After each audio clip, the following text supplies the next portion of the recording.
Welcome to the Prime Time Show. This is the Piper's Den. This is the premiere of a totally new episode that we're going to be bringing you weekly.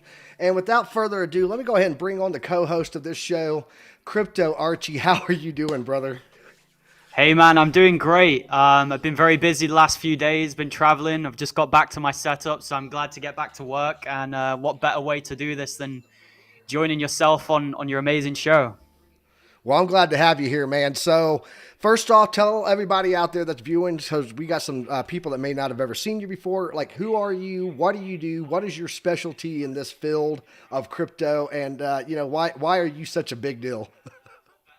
Yeah, man. So I'm basically just a crypto enthusiast. Luckily, I've got the fortune of being able to do this as my full-time job. So yeah, I'm just a young guy who's into crypto. Basically, my specific niche, I would say, is the lower caps and the mid caps. I don't really do as much TA as you guys. I know you guys are, mostly a TA channel, and that certainly needs its place. But I look more into the background behind a project. Are they fulfilling what they're aiming to do? What particular niche of crypto are they in? Are they gaming? Are they DeFi? Are they AI? I look into these types of things.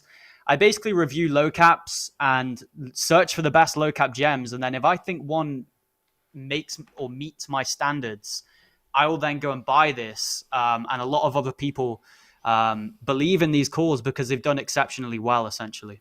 Okay, so what is the difference between I know you I've done some TA for you guys on crypto gem hunters, and stuff like that. But you also have your standalone show. And by the way, links in the description below, guys, for Crypto Archie's Twitter and his YouTube channel. And then I'm also going to grab here in a bit while you're talking and drop the link into the chat here for Crypto Gem Hunters, because I do a show for you guys every week on Monday, right? I do a TA session for you guys. So, what exactly makes what is the difference for the viewers that may not know? What is the difference between a small cap, mid cap, large cap, and why do you look for the small caps that have potential? It's a great question. So I think a lot of this is up for interpretation. So a lot of this is subjective on the definitions, right? It's basically up for interpretation on how you define them. But I like to define high caps as anything with a billion in market cap and higher, or just like the top 100 usually, or top 50. But within high caps, you've got kind of like the blue chips, which is your Bitcoins, your Ethereums, your Cardanos, your XRPs. These are your blue chips. So these are like your solid projects, which have been around for a while and have huge amounts of backing. But then you've also got kind of like your lower high caps, right? Which is like your sandbox, these types of projects, your Decentralands, which arguably aren't high caps, but you could fit them in the same category, which is slightly higher risk. Maybe these ones could do a 20x in the next bull run, or a 30x rather than just a 10x or a 5x. Okay. But then you get down to the mid caps, which is more like 100 million in market cap, 200 million in market cap, 300 million in market cap. These are projects like Gala, projects like this, kind of in a mid cap range where they could potentially go on to do a 50x or higher if you're lucky. But I tend to look at the lower caps, which I would say are under 100 million. But then within low caps, you've got micro caps, which are like 1 million, 2 million, 3 million in market cap. So a lot of it is up to, your own interpretation. Some people will only class high caps as the top 10, right? It's all down to how you define it, but I like to look at it that way. And the reason for going for the lower cap picks is you have that opportunity of getting in super early, right? Because every crypto was once a low cap. Okay, if you would have got into maybe Matic when it was starting off, you would have made incredible gains. If you would have got into Sandbox or Decentraland very early on, you would have made amazing gains. So my main goal is to try and find those next gems. And I can't guarantee that all of them are going to be 100x's, all of them are going to be 200x's. But I do my very best with my strict kind of screening process that I have when I go through gems. There's a lot of different things that they need to meet. And some people will be surprised, but a lot of these gems, so-called gems that people throw to me, actually aren't gems at all. They're very bad projects, and there's a lot of red flags that literally meet my eye within 10 seconds of just doing research. So my job essentially is to try and cut out all of these newbie mistakes or issues that people make and lose a ton of money. So my job is to try and stop with all of the scammy projects and all of the hype coins and really get into utility gems. That's what I look at. Okay, and that's one of the big reasons that I wanted to do a show with you for our community here, is because you do put such due diligence into looking for the project to make sure that it's not going to be a rug pull, that you don't get into something that you tell your community, hey, let's head this direction, and all of a sudden you're in the ambush of a rug pull, and now you got everybody wrecked. So I appreciate that you put that amount of work in. That's why I wanted you to be the co-host of this show and get into that. But we do have a question from one of the viewers. 100 Rob said, and I'm sure you can see it there too. It said, he's talking about Axis Infinity. He's asking, what do you think of it for long term? So, yeah. So I've actually caught myself in a fair amount of slack for my opinions on Axie Infinity. Personally, I wouldn't touch it at all.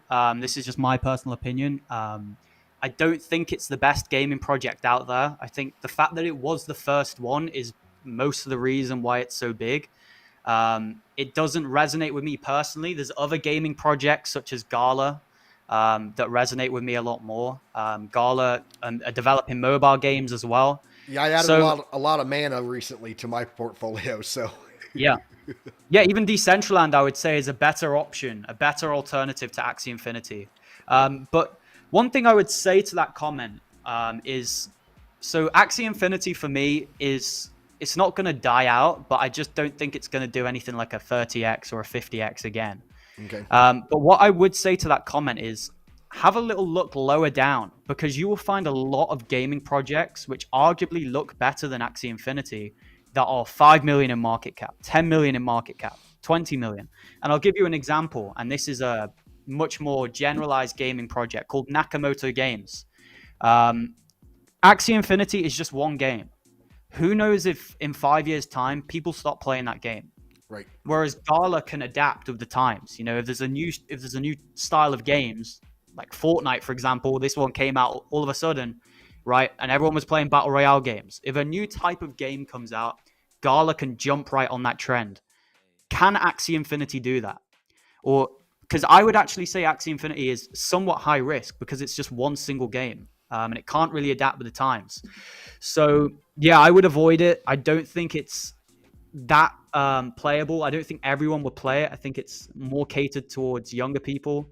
And, yeah, I would say even within the high caps, there's some better alternatives, such as Decentraland, like you said. Okay. Vanessa, Lady Ethereal, she's one of my regulars on the show here. She said she bought and sold sand. So, yeah, she was in there. But you think it still has more upside during this next bull cycle then, huh? With Sandbox, I do. I think it'll do well. Personally, I don't hold it. You guys who watch my channel will know that I tend to have a fair amount of gaming projects, but these are more the lower caps that I hold, right? I don't actually hold any of these higher cap gaming projects. However, I do hold high caps. I hold Bitcoin, I hold Ethereum, I hold Quant. Just with the gaming ones, I think some of the lower down picks are actually on the same degree of some of the higher cap picks. But with regards to Sandbox, it's got tremendous backing. The likes of Snoop Dogg, the likes of some big brands are getting involved with Sandbox. So I don't think it's going to die out, but at the same time, you're probably only expecting around a 10x. I wouldn't think that Sandbox is going to go and do anything like a 30x or higher personally, but okay, maybe that's too conservative from me. So, Rob replied back and he said that he actually bought his Axie at $22, and so he's about 50% down right now. Yep. And he's asking if he should sell a hold. First off, we don't give financial advice on the show, but if it was me personally, can it get back to 22? I mean, you got to remember a 50% drop in price is a 100% gain to get back there. So you would have to do a 100% growth to get back to your $22. You're kind of stuck at this point with that. And If it was me, I would be looking. I would not want to take a 50%. I don't know how much money you have in it, but I wouldn't want to take a 50% loss on it. I might look at actually doing some dollar cost averaging, because then you can lower that entry point down to maybe, $17, $18, and it's got a possibility to get back there. But it also might be one of those points where I go, okay, I've taken my 50% loss here. I'm going to go lick my wounds and try to heal from this. And I'm going to take this money that I have left from this buy and put it into something that I know is going to get me more money in the long run. Because while I'm going to add more money into this to fight to get back to a break even, I could possibly put it into another project and just totally even forget about my losses, because my returns are so great in the long run. So that's what Yeah, I I would would do. agree with Not that. financial advice though. So Yeah, obviously we can't give advice to you guys' finances, but I agree completely with that. I was actually having a conversation earlier with someone, and I was saying sometimes you've just got to, toughen up and accept a loss and get out of a project if you don't resonate with it. It's better to just move on, find a new gem, than stay holding a bag that you no longer resonate with. If you're a huge fan of Axie Infinity and you love the project, then that's fine. Hold it until, 2030 if you want. But if you no longer resonate with this project, if you no longer feel like this is your favorite gaming project, or you just don't buy the hype anymore, sometimes it's better to just get out, move on, and find the next gem, because there will be other opportunities that come your way. absolutely. So yeah, that's what I would say to that. No, that's a good call. So one of the guys asked, Mohammed here said, "Hey, can you mention a few 100x projects right now that you're suggesting for the next bull run?" So, like, what are you looking for right now? If I was to jump into Crypto Archie's head and go, "Oh wow, look, I just discovered this entire toy box of the next 100 gems," what would I find in there right now, Archie? Yes, it's great. It's a great question. So when we talk about 100x gems, generally we'll have to look for gems probably under 10 million in market cap if we're being realistic for 100x, right? Because for a 10 million market cap to do 100x, that's a big market cap, right? And not all projects go to that market cap level.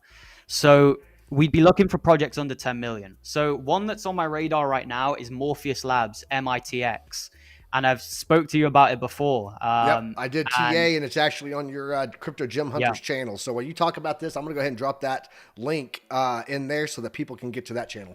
So, yeah, I made a video on that today, and I gave a shout out to the video that you made. oh, And nice.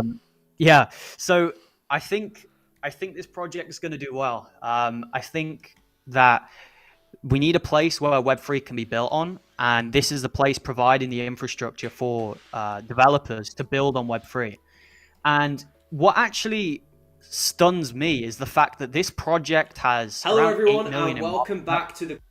Um, Sorry has about around that. 8 million in market cap. No worries, man. I know you're a big fan of my channel. I am. I'm always on Um, here.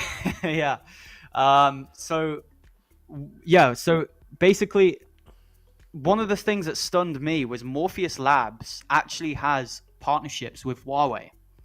And Huawei, if you guys don't know, is a huge tech company, one of the biggest ones out there. And they've got hundreds of thousands of staff members. They're a huge company, multinational. And Morpheus Labs actually confirmed this on one of the most recent tweets.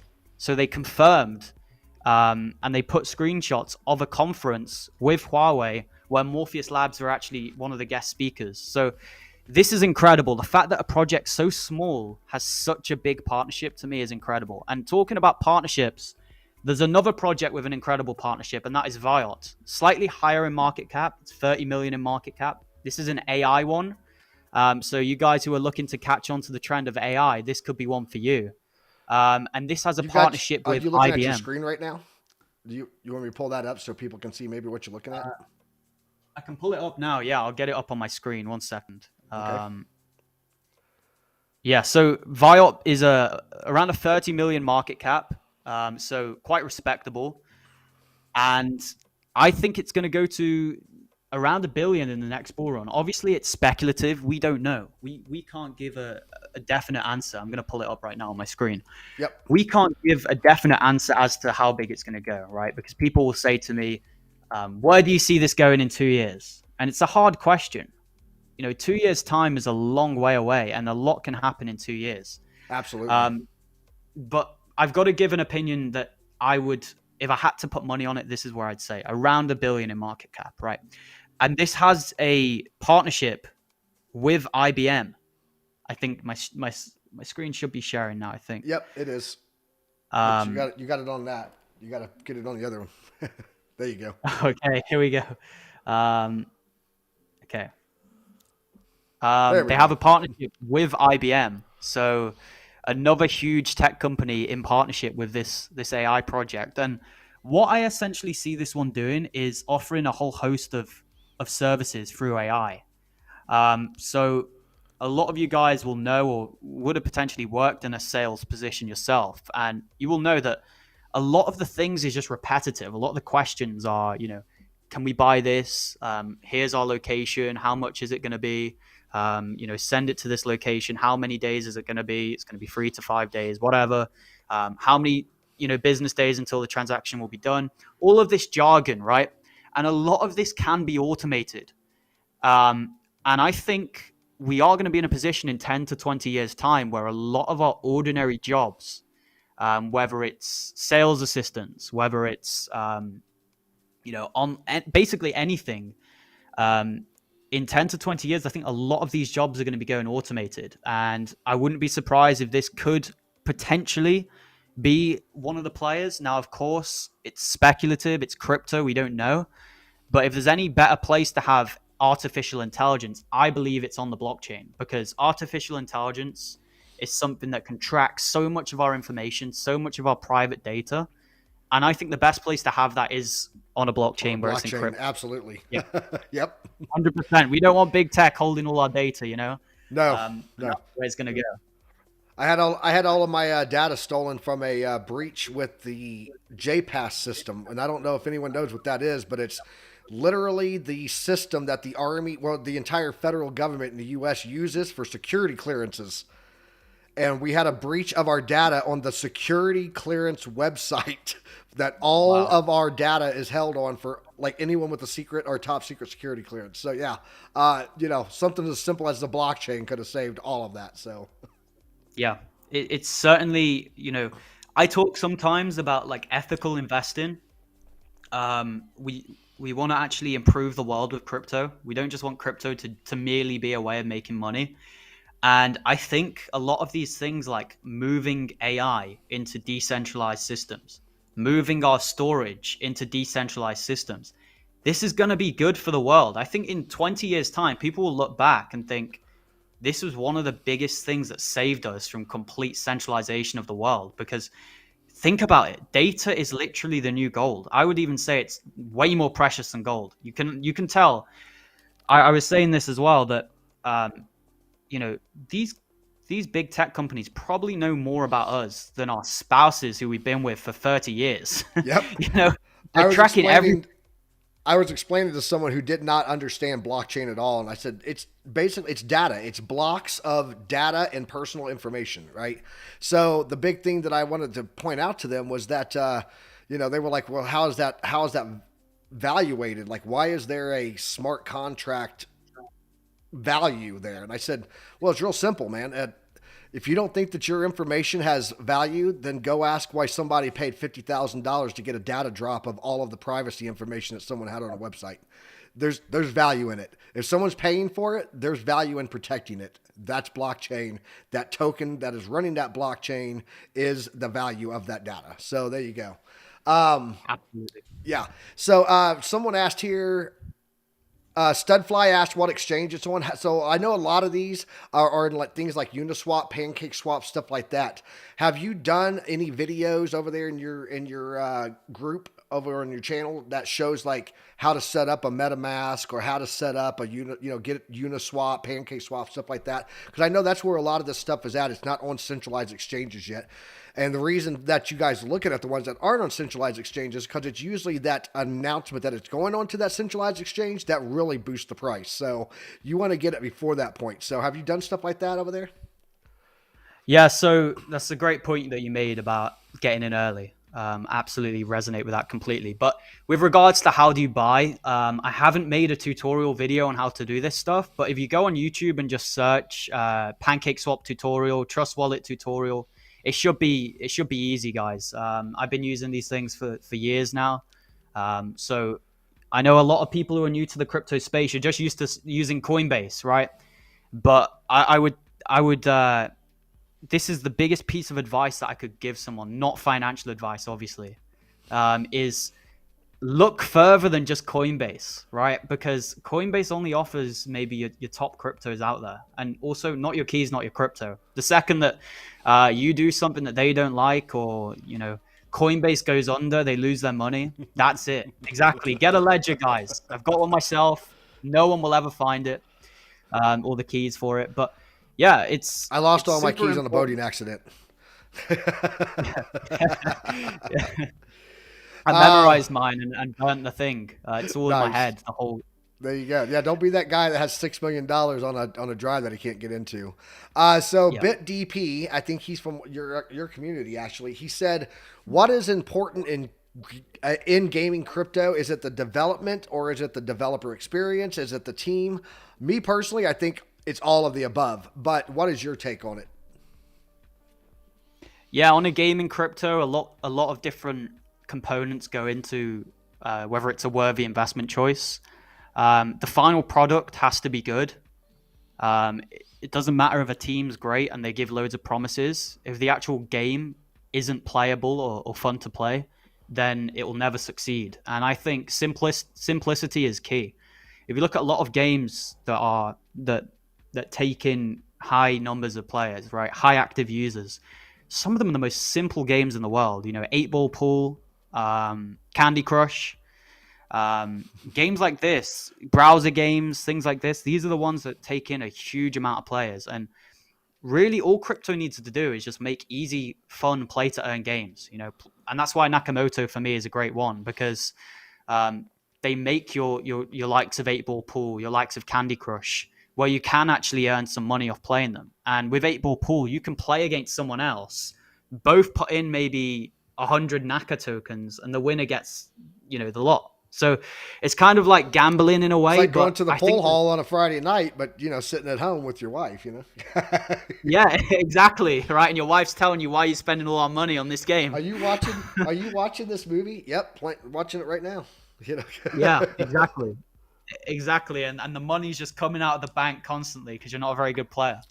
Um, but but yeah, guys, honestly, people look for too complex, too niche games. I think if if there's a game and your grandma would play it, your son would play it, your friend would play it, that is the game that's going to blow up, and that's why Fortnite and Candy Crush and all of these games absolutely were played by everyone in their day. So I think Yep, that's what crypto needs to do, and these are the crypto games that I'd be looking at personally.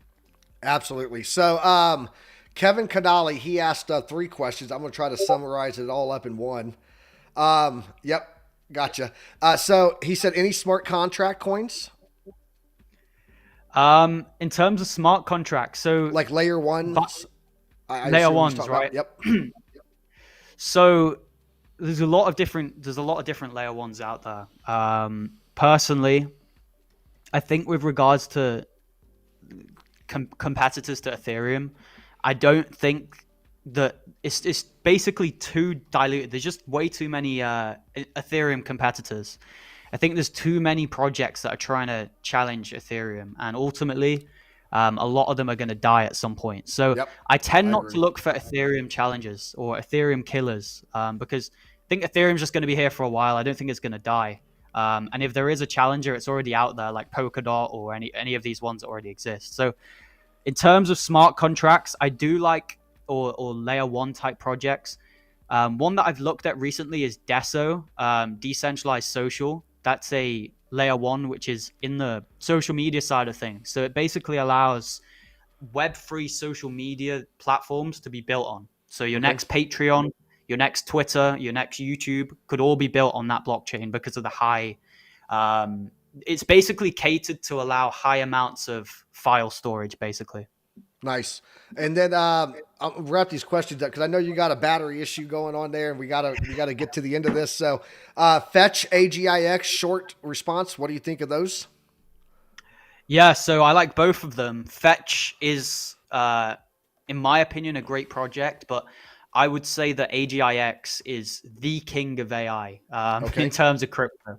I think this one is going to 5 to 10 billion in market cap in the next bull run, personally. excellent. And I got into this one at 50 million market cap. You bought into it at 50 million, and it's gone up like what 600% since you got into it. So around a 10x at the heights, and I think it's Oh around wow, 600 now. Yeah. impressive. He asked Yeah. about Shiba Inu. Is it going to die, or is the Um, community too strong on it? so it's you know I my community will know that I'm not a fan of meme coins personally. I'm quite boring in that sense. I've gained quite the reputation of just being a boring investor who just looks for utility. However, if you want Hey, a bit of fun with your friends, bored investors do well. Just so you know. yeah, if you want a bit of fun with your friends, instead of going to the casino with your friends, if you want to just go and put $100 into a lottery ticket, which could potentially do well, by all means invest in one of these meme coins. But yeah, the ones that are community driven arguably would do well. But one of the issues is it's still player v player. Everyone is against each other. And when everyone in the group's saying hold forever, hold forever, hold forever, you've got the guys at the top selling. So it really will come down to tribal warfare at some point. And even though all of the guys in these groups seem like buddies and want to help each other, they just want to make money. They're all in it for themselves, and ultimately they will sell on each other if it comes to making bigger profits. All right. And then the last two things that I'm going to ask you here, and then I'm going to show an AGIX chart is: do you think quant is a good investment for long term? Yay or nay? 100% yes. Okay, 100%. quant is a yes. H bar, and I'm kind of bullish on H bar. I'm very bullish Yeah, on H bar. I love their new approach to the hash.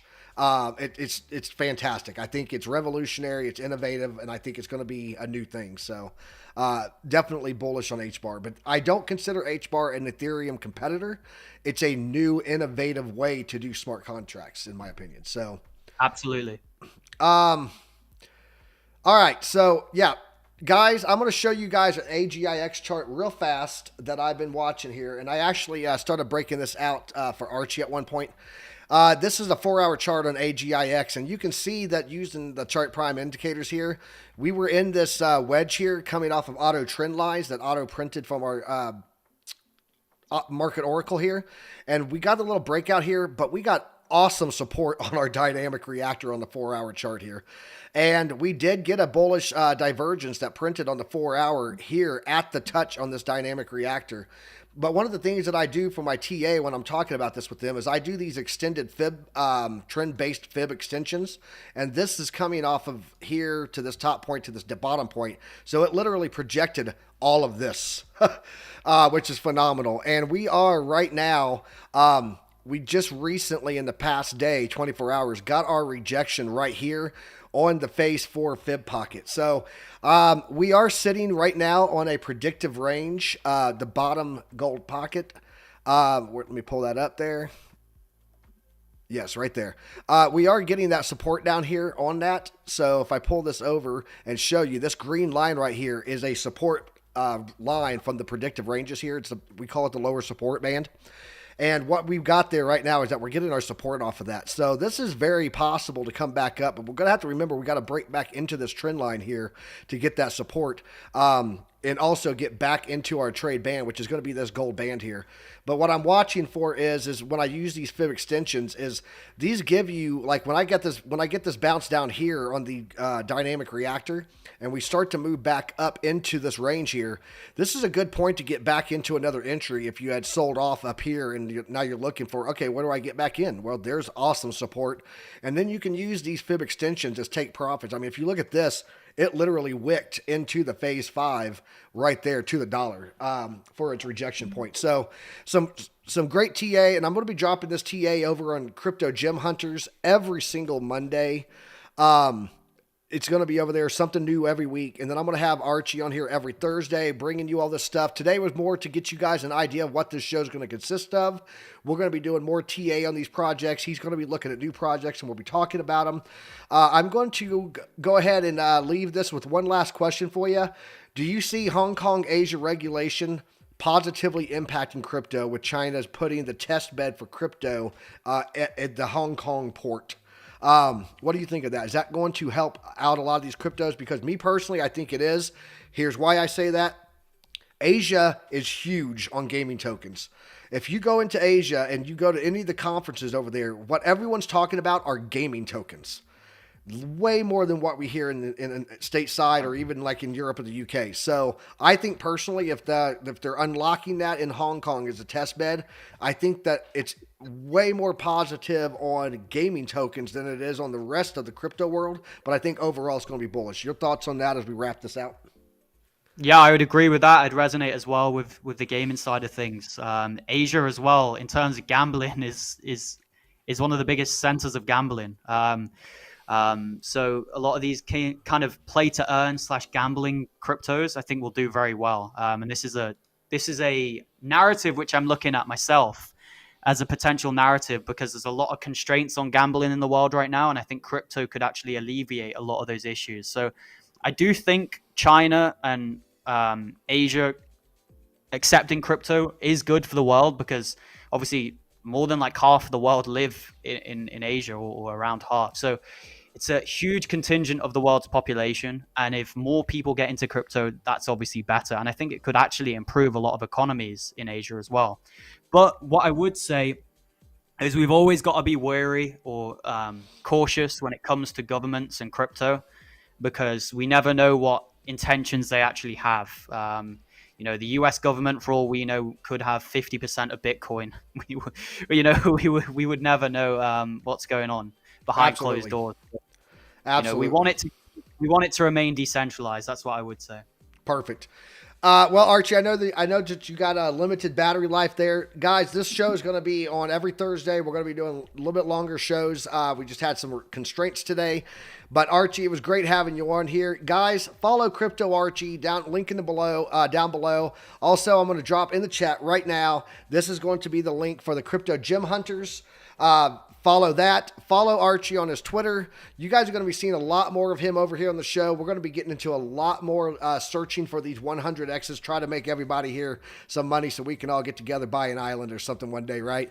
But it was great having you on here, brother. I appreciate you. Guys, make sure you follow him on all of that stuff. He talks about a lot of the questions you guys are asking all the time over there, and you can look forward to it right here in the Piper's Den every Thursday with me and Crypto Archie together, and we're going to be trying to bring you guys this great content. And Archie, I appreciate you today, man. Thanks so much for having me on the show, and I'm an avid viewer of your channel myself, and I really like the content you're doing, and make sure anyone from my community to stay tuned on Chart Prime. Awesome. I appreciate you, brother. You take care and have a good one. I'm going to solo this out here, guys. If you haven't done so, hit that like, subscribe, notification bell. Get notified every single time we go live. I'll be bringing you guys more content on this type of TA in the future. Look for it right here on the Primetime Show, Piper's Den episodes, and I will be back here with Archie next Thursday. Till then, you guys, trade safe, and as always, stay primed.